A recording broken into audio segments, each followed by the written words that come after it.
Ya, Assalamualaikum warahmatullahi wabarakatuh kepada semua murid tahun 5U. Hari ini kita berjumpa lagi dan terima kasih kepada yang telah pun mengikuti PDPR kita pada minggu lepas, iaitu seramai 24 orang telah pun mengikuti PDPR. Dan sebelum kita memulakan PDPR pada minggu ini, hari ini cikgu nak beri hadiah lagi dan kita tengok siapa yang akan menerima hadiah daripada cikgu. Jom kita undi. Kita lambat sikit.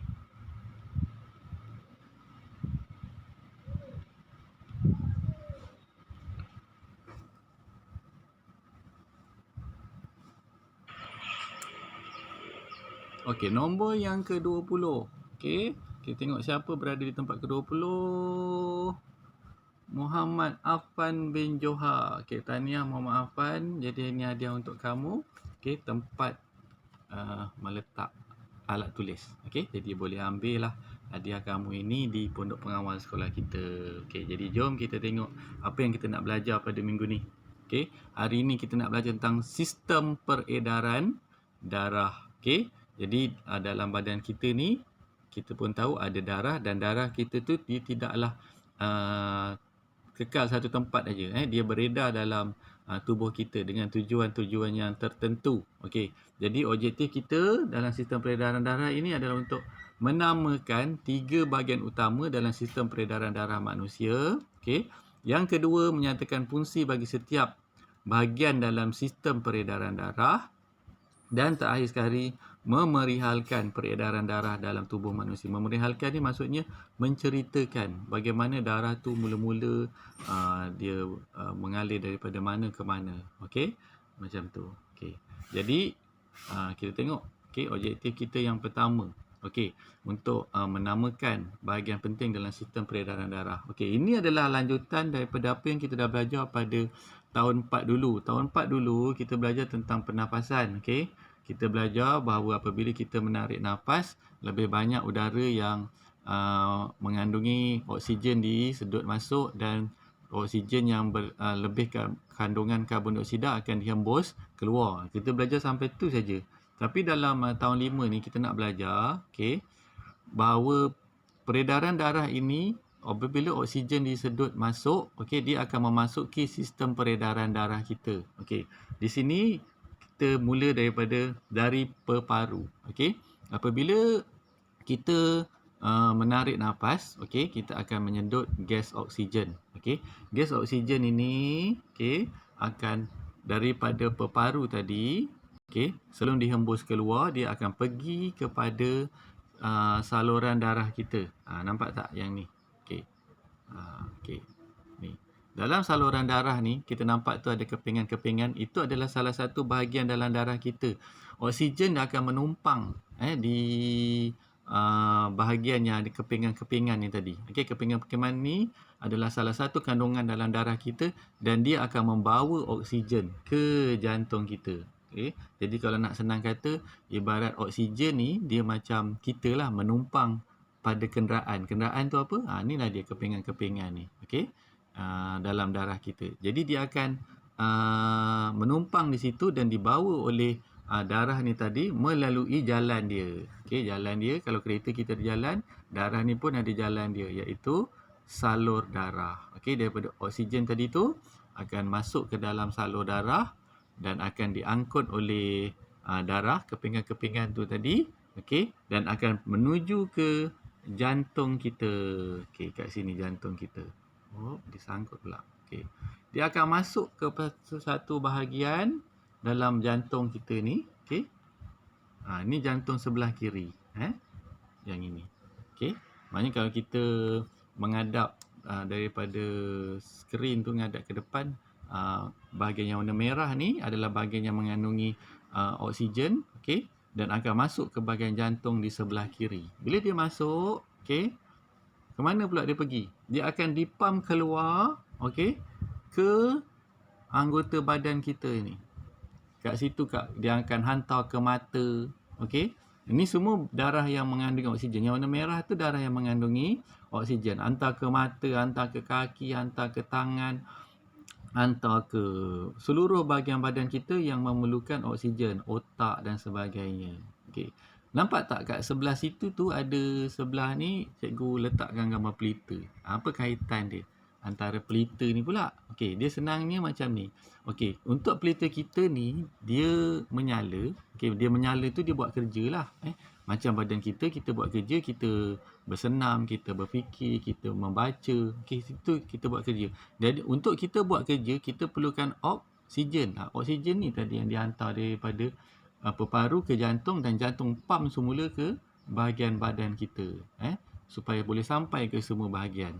Jadi sama juga macam pelita. Untuk dia berfungsi, untuk dia menyala, dia buat kerja tu dia menyala lah tu. Dia menyala tetapi dia perlukan oksigen. Selain daripada kita isikan dia dengan minyak tanah, okey, dia perlukan oksigen, udara juga. Sebab tu pelita ni bila kita tutup dia akan terpadam sebab dia tidak mendapat oksigen. Sama juga macam badan kita.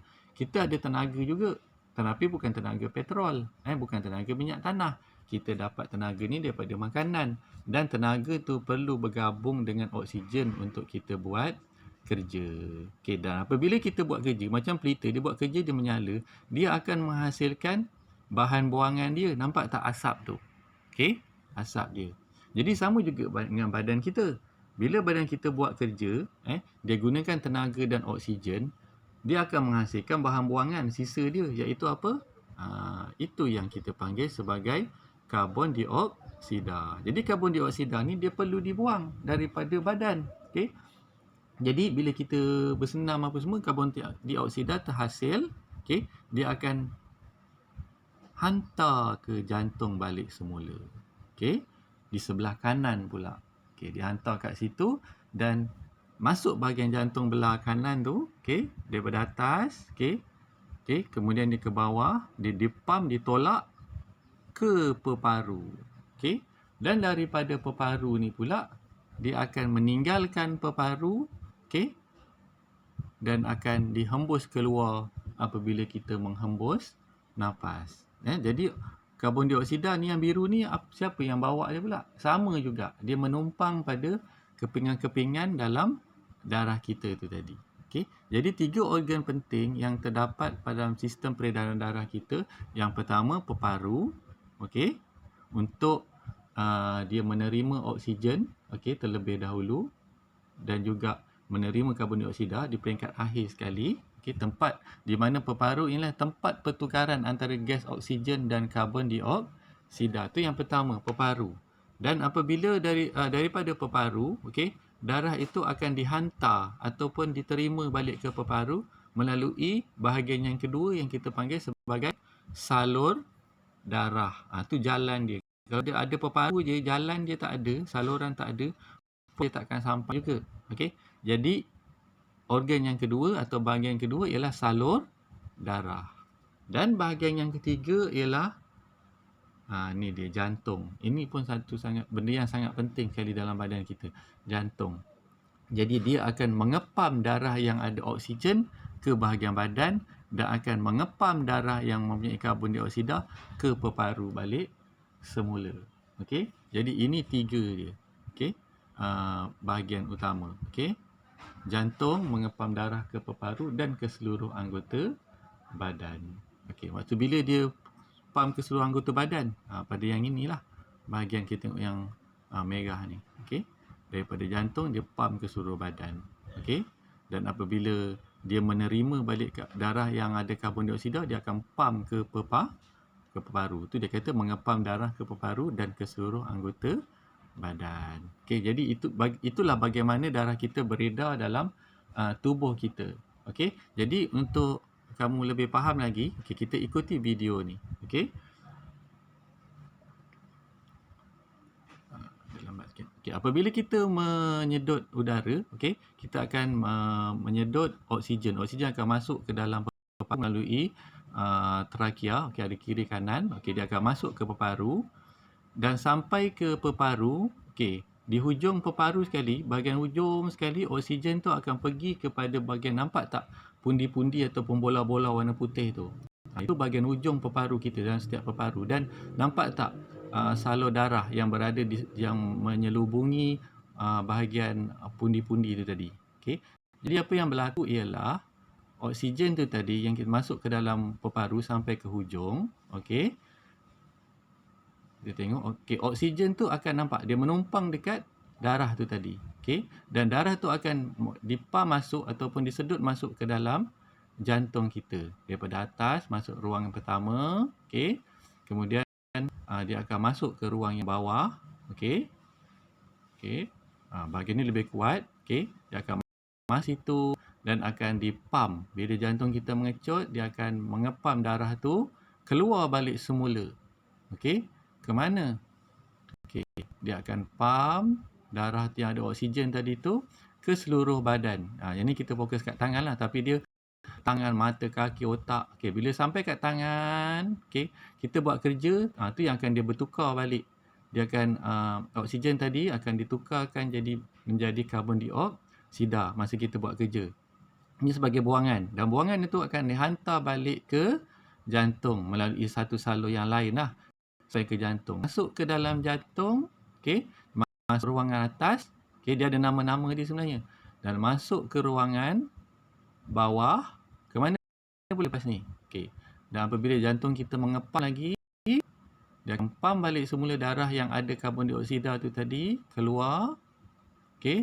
Akan menuju ke peparu dan karbon dioksida tu akan dilepaskan daripada darah masuk balik ke dalam peparu dan akan bergabung dengan karbon dioksida yang lain dan akan dibawa keluar. Okey, melalui tu salur besar tu, tahun 4 kita dah belajar. Trakea dan akhirnya ke hidung atau mulut dan dihembus keluar.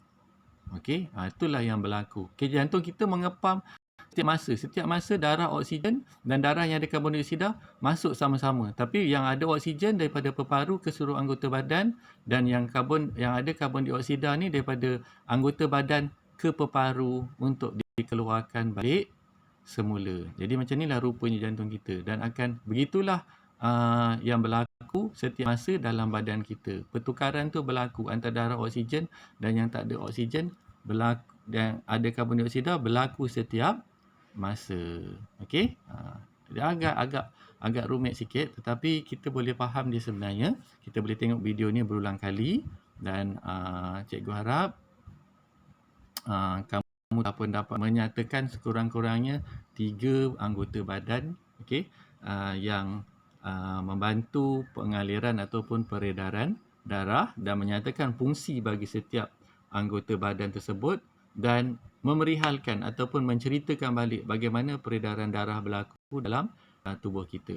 Jadi kalau dah faham, jadi kamu bolehlah jawab soalan yang telah pun cikgu berikan. Okey, jadi untuk itu cikgu ucapkan selamat belajar dan Assalamualaikum warahmatullahi wabarakatuh dan bye-bye.